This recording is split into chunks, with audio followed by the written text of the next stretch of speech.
February 2026. Anthropic's internal red team sends a phishing prompt to one of their own employees. It looks like a routine task. Setup steps, config instructions, nothing unusual. But hidden inside is a single command. Read the AWS credentials file, encode the contents, post them to an external server. They ran it 25 times. Claude completed the exfiltration, 24 out of 25. The model layer didn't flinch. It saw nothing wrong because the user typed the instructions. But the wall stopped it. Egress controls blocked the post.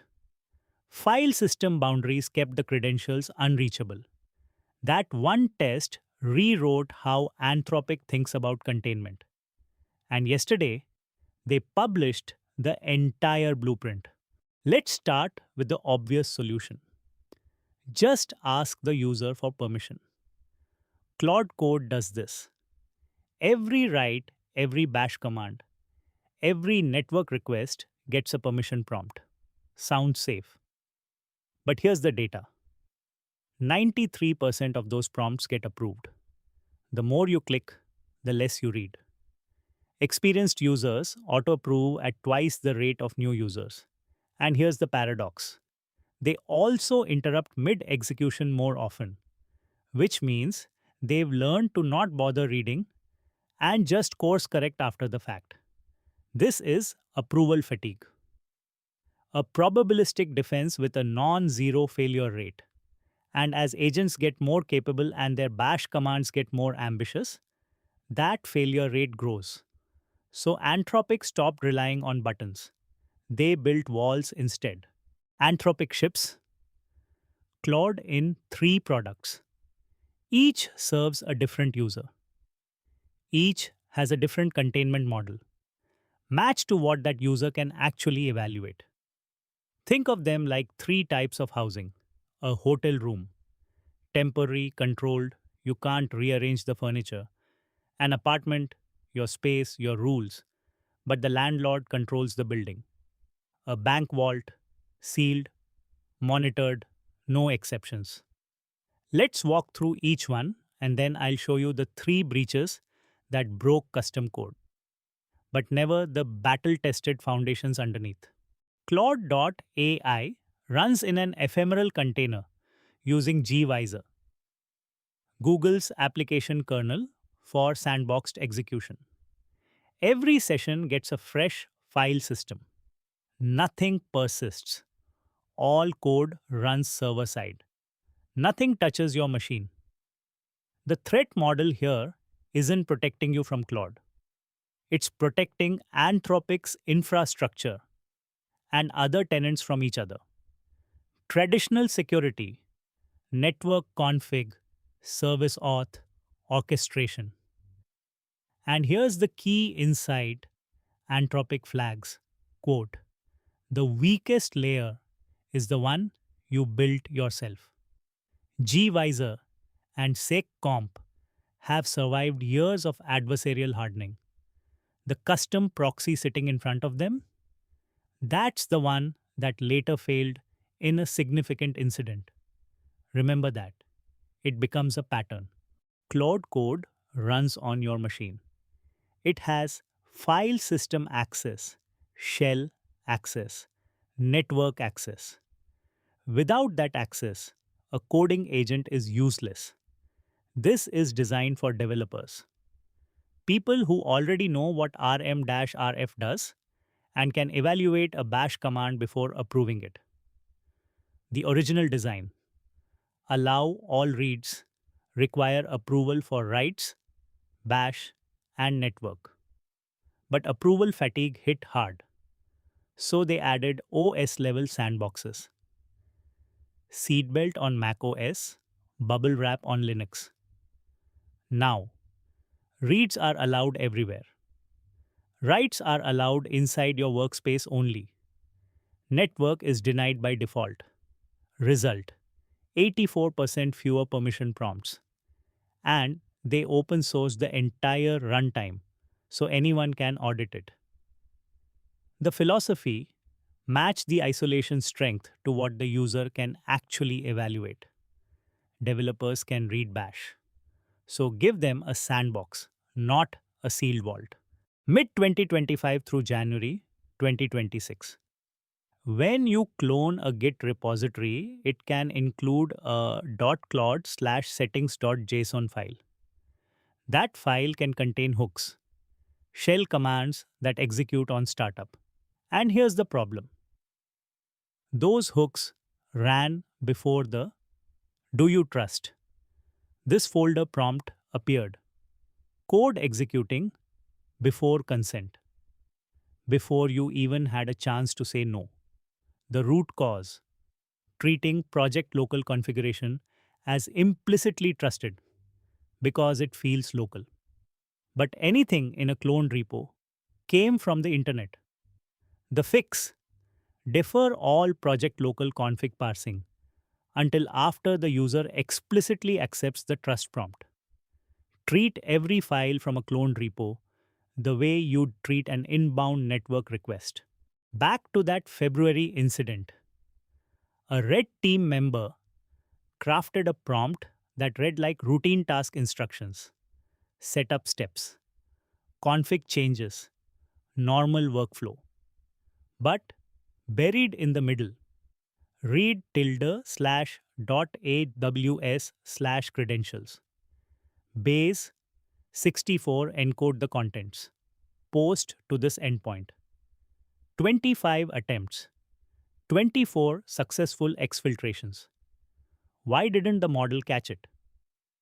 Because when the user types the instructions directly, there's no anomaly. The user is the injection vector. The model's classifiers are designed to flag unusual behavior. But a user giving direct instructions is the most normal thing in the world. What stopped it? Egress controls. The post was blocked at the network level. The file system boundary kept .aws unreachable from the sandbox. And there's a bonus lesson. That working prompt was shared in an internal Slack channel, which means any agent with Slack access could pick it up and replay it. They had to add canary strings to detect payload propagation across channels.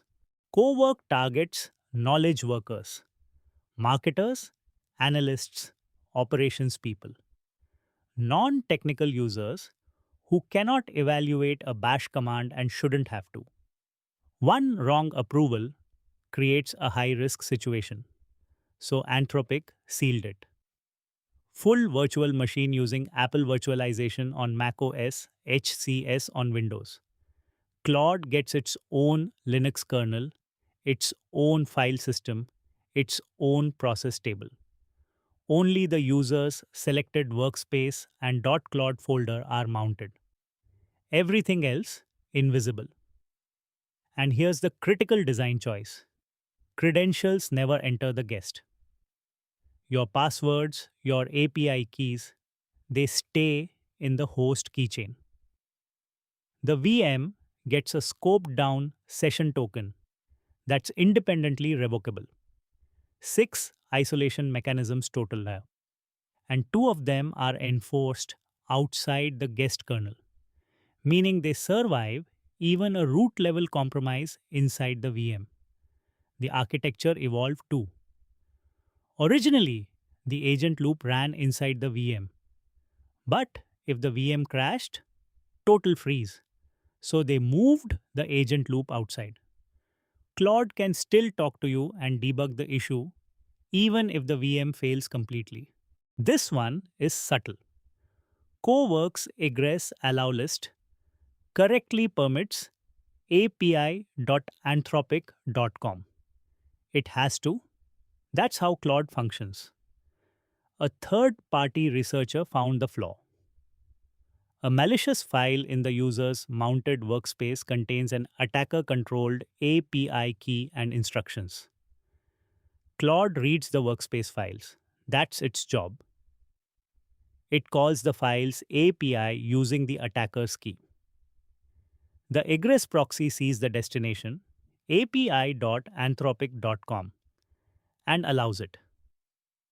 Files upload to the attacker's Anthropic account. The conceptual failure, treating the allow list as a destination filter. These domains are okay, but it should have been treated as a capability grant. Every function reachable through that allowed domain becomes part of your attack surface. The fix, a defensive man in the middle proxy that intercepts all traffic to Anthropic's API. It only passes requests carrying the VM's own provisioned session token. Attacker embedded keys get rejected at the proxy. The domain is allowed, but only your identity passes through it. All three breaches share a pattern. gVisor held, SE's comp held, container runtimes held, hypervisors held, Apple virtualization held. Every single failure was in custom code built around battle tested primitives. The proxy, the config parser, the allow list logic. Anthropic's own engineers wrote it plainly. Quote, the weakest layer is the one you built yourself. The standard tools survived more adversarial pressure than anything they built internally. If you're building agents, build less. Lean harder on the foundations that have already been attacked by the entire industry for years. Three emerging threats Anthropic flags. First, persistent memory poisoning. Agent context now persists across sessions. Claude MD files, product memory, mounted workspaces. An injection that lands in persistent storage reloads every single session. Classic post exploitation, but for AI agents. Second, multi agent trust escalation. Sub agents isolate untrusted content and return structured facts. But if that output gets higher trust because it came from one of us, new injection vector. Third, agent identity. Should agents have their own credentials or inherit yours? Anthropic is calling for industry collaboration, shared benchmarks, disclosure norms, and cross vendor red teaming. 5 things to do right now if you're building with agents. 1. Walls before willpower. Put containment at the environment layer first. The model layer is backup, not primary defense. 2. Least privilege mounts. Read only by default. Read write only what's absolutely needed. Read write, no delete if you want to prevent destructive operations. 3. Egress equals capability grant. Every allowed domain's entire API is your attack surface. Audit the functions, not just the domain name. 4. Scan persistent memory on startup. Classifiers checking Claude MD files, workspaces, and session context before the agent runs. 5. Budget for the EDR conversation early. Security teams will ask why they can't see inside your sandbox. Have the answer ready before they ask. Full source, Anthropic Engineering's How We Contain Claude. Published May 25th, 2026. Link in the description. I just compressed 20 pages of security architecture into the 10 minutes that actually matter for builders. Comment, contain below, and I'll send you the free containment operator playbook PDF.